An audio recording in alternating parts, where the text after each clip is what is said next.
Água é demais. Eu sempre agradeço esse acesso que a gente tem a uma quantidade, uma qualidade de água que eu espero que por gerações nós possamos, né, usufruir.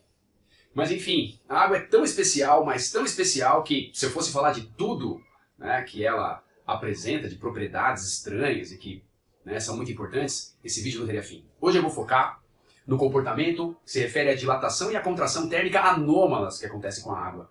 Uma pequena faixa.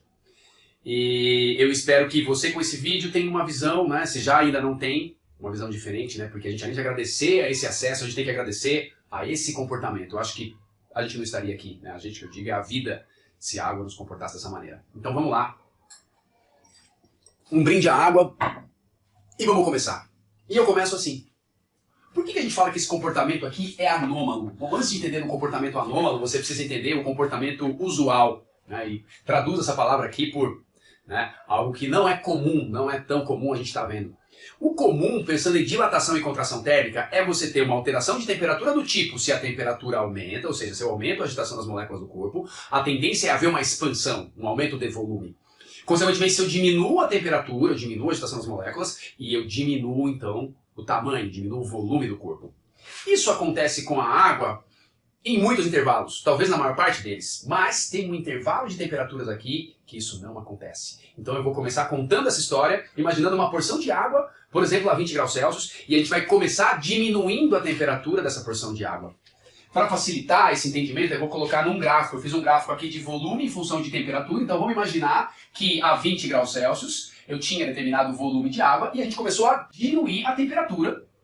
E, portanto, veja, né, eu vou ter um comportamento aqui que é igual ao esperado. A água vai diminuindo o seu volume, né?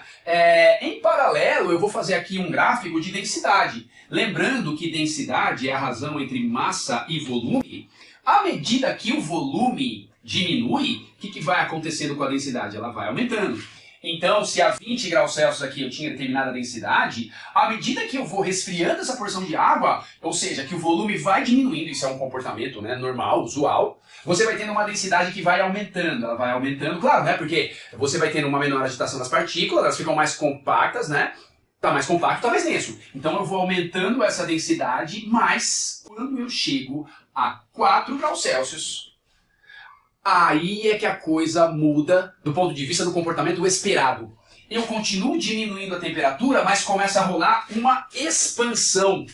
Essa é a expansão anômala da água, uma expansão. E isso continua, inclusive, durante o processo que a gente vai ter aqui, né? Imagine que a gente está numa pressão aí de uma atmosfera, nível do mar. Quando essa porção de água chegar a zero, você vai ter uma expansão ainda maior aqui, ó, né? Na solidificação. Mas eu nem vou entrar muito nesse detalhe agora. Ou seja, então vamos lá, de 4 a 0 eu diminuí a temperatura, o esperado seria continuar diminuindo o volume, mas não. A água sofre uma expansão, ou seja, de 4 graus Celsius a 0 você vai ter uma diminuição na densidade. Ó, se aumentou o volume, né, a gente vai ter uma diminuição na densidade e ainda vai ter uma diminuição maior aqui nessa densidade à medida que você vai tendo a solidificação.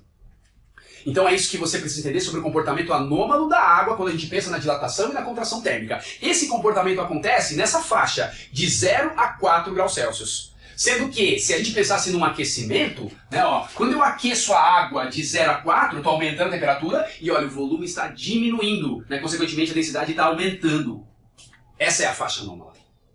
Eu coloco 3 questões aqui para a gente pensar.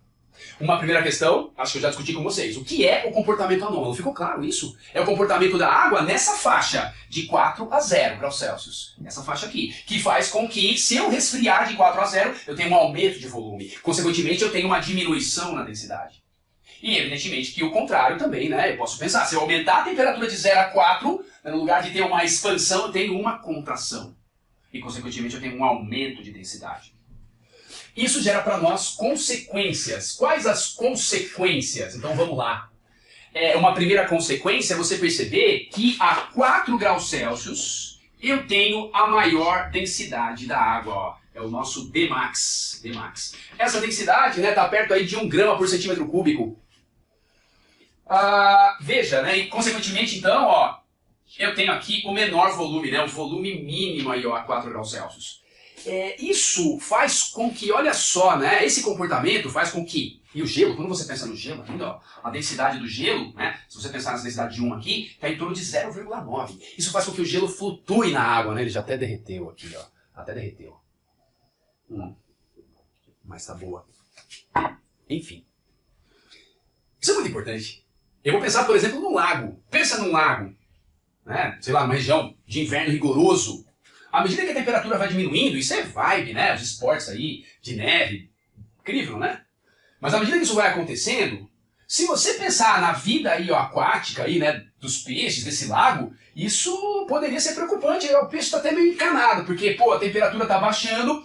Vou imaginar que eu tenho aqui um lago, então, a, sei lá, 10 graus Celsius, né? Nossa, 10 graus Celsius, e diminuindo a temperatura, diminuindo. Vai diminuindo a temperatura, né? A densidade dessa água vai aumentando, beleza? Só que o que que acontece, gente? Olha só o que acontece, ó. Quando essa água atinge os 4 graus Celsius, ela está com a máxima densidade. Então, ó, no fundo aqui eu vou ter uma camada a 4 graus Celsius. Eu vou fazer um degradê, isso não existe, né? Mas só para a gente visualizar. E aí, à medida que eu continuo esse resfriamento, né, se eu tiver, por exemplo, água a 3 graus Celsius, ó, já vai ser numa camada superior, 3 graus Celsius, né? Porque a 3 graus Celsius, veja, né, a 3 aqui, ó, eu tenho uma densidade menor, então a tendência é ficar mais para cima. E assim por diante, né? Você vai tendo um degradê, gradiente aqui de temperaturas, ó, 1 grau Celsius. Finalmente você vai ter então a formação de gelo aqui em cima, né, ó, no topo desse lago, a 0, né, 0 graus Celsius. Você vai ter até gelo e água aqui, né, em equilíbrio, né, na real. E olha que louco, né? Olha que louco. E é legal pensar nisso, né? Porque se a água não se comportasse dessa forma, se a água fosse como a maior parte das substâncias, os materiais que a gente conhece, pô, nessa solidificação, a tendência seria ter, né, um material mais denso e que, pô, iria, né, acabar com a vida desse lago. Mas não. Além de flutuar aqui e manter a temperatura aqui de baixo, né, pô, suficiente para que a vida fique de boa, ah, moleque, isso aqui funciona como um cobertor, né, porque gelo é péssimo condutor de calor. E ele também tem uma capacidade de refletir aí as ondas de calor maior do que a água líquida. Inclusive, isso nos remete a uma outra importância, né? Que é das calotas polares, né, gente? Esse comportamento também é responsável por ter calotas polares que mantém esse equilíbrio climático. Enfim, louco, né? Se ligou desse lance? Isso aqui é algo que é muito importante. O gelo tem um comportamento, né, a água, que ele é estranho por um lado, mas ele é fundamental para a manutenção da vida da forma como a gente conhece. E aí eu finalizo essa aula tentando explicar, né, o porquê que isso acontece. Por que que isso acontece? E a explicação talvez esteja, né, no nível microscópico. Quando você olha para uma porção de água sólida, né, para o gelo, existem estruturas aí, né, existem redes, a gente chama de rede cristalina, né, e essas redes elas são formadas porque a gente tem, né, uma ligação muito forte entre o hidrogênio de uma molécula e o oxigênio da outra, né, são chamadas ligações de hidrogênio. E o que que acontece, né? Isso faz com que haja vazios entre essas moléculas.